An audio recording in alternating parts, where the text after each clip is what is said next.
Hi, good morning. This is Kojak again. Wednesday of November, 6th November actually. So beginning of a new month, and I'm going to expand today a little bit more about the mindset. So I have about 6 points here. So I'll try to illustrate with some of the slides I have. Let me find it. So I was back in school. I was a track and field athlete, and I want to talk about the winning attitude. Okay, winning attitude is kind of very key to, let's say, winning gold medals. If you want to compete, you want to compete for the gold medals. And I always say, if you go to the Olympic Games and you have only one option, gold medals, silver is not an option, you will come back with the gold, right? In the days of my track and field events, you can see here, I will also elaborate in another video how I condition myself to win gold medals. But to start it off, you must have the desire to win gold medal first, and then you go out and compete and come back with the gold medals, right? But before you could compete, you must do the training, and you must train in a special way so that you can compete well. Because I'm not a big guy, I'm a skinny kid, but there are things I did which are kind of extraordinary, because if you're a small guy, you can't compete with the big guys. You just don't have enough muscle. But because you condition and train yourself with, let's say, muscle conditioning exercises, then you can compete, because it's all about technique. Okay, and you beat big guys in the field, and that's how I come back with gold medals. Another example would be having proper mindset. Say, for example, the PGA players, right? Now, to go into the PGA list of players, you got to qualify in the qualifying tour, and then you can get inside the PGA tour. So everybody is good. Like, basically, in any day, anybody can play really well. But to win a PGA event, you must have 4 kind of perfect days. You start playing on Thursday, Friday, and then you qualify for the cut, and then you have Saturday and Sunday. So in order to beat everybody else with the best low score, you must have kind of 4 good days. Okay, Tiger Woods would win often because he has a different mindset. But those people who never win a PGA event is always struggling to win one, and usually not because of lack of skill, but rather the lack of a proper mindset. Okay, because the moment when they win a PGA event, then they realize that they can do it again, and you start to see that they start to win the second and third and the fourth. And it's even tougher with a major. A major will be a tremendously stressful event, where if you win, then you kind of win the Grand Slam kind of thing. And giving example of one will be Phil Mickelson. He couldn't win the majors, but the moment he started to win one, guess what? He win another 3 more. Okay, next point would be Dr. Roger Bannister breaking the 4-minute mile.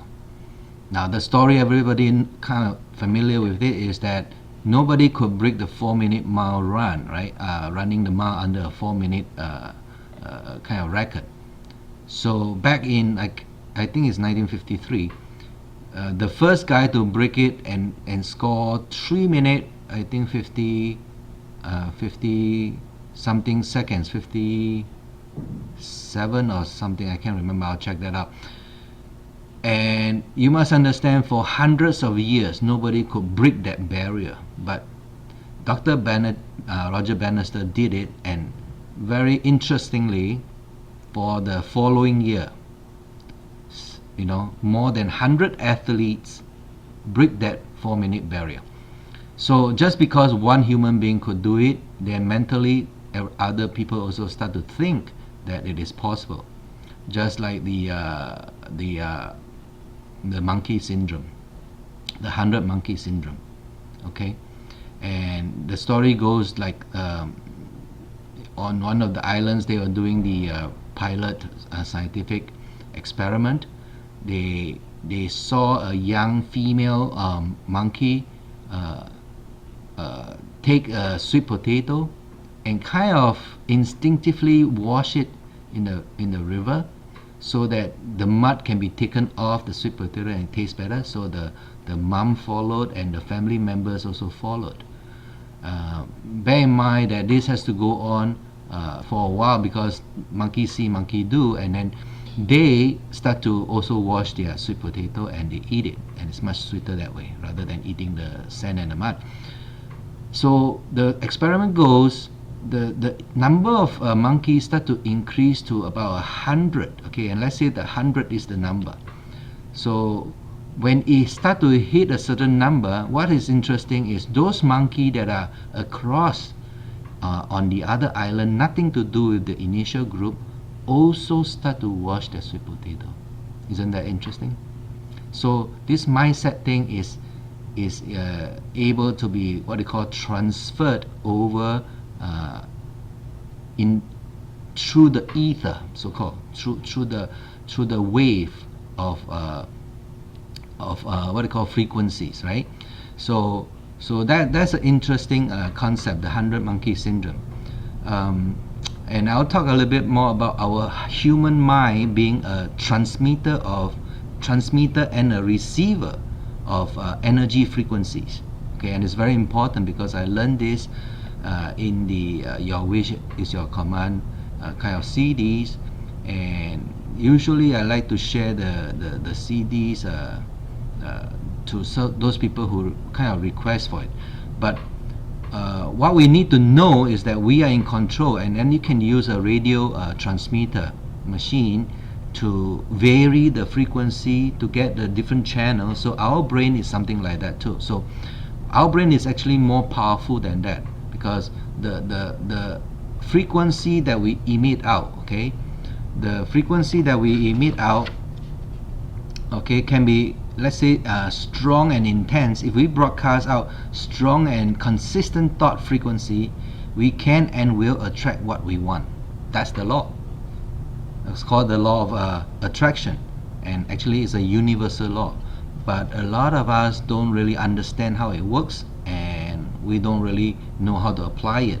But naturally, some successful people instinctively apply it and it works. So when we learn a little bit more about this, we can apply it at will.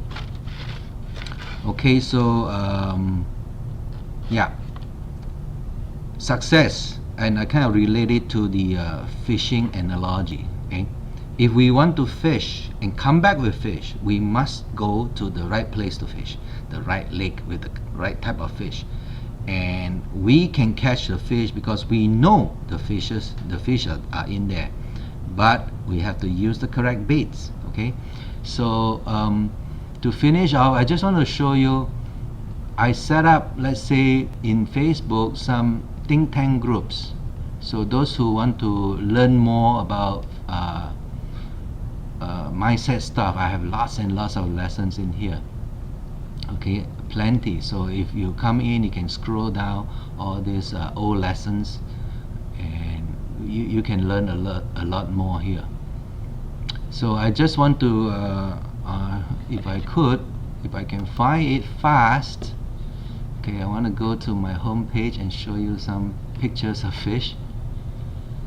Okay, photo, oh no, yeah, photos and your photos. I'm going to quickly scroll down, and you see, because I usually go in the summertime, I go out on my little boat, and I will come back with fish, and I post them on Facebook. Now if you go out and fish the whole day, it's not so nice to come back empty-handed. The feeling is not good. But if you do come back with fish, where are you? Then you will be able to share, let's say, your catch. And people keep wondering why I could catch fish. Come on. I'll just pause a little bit, find the thing.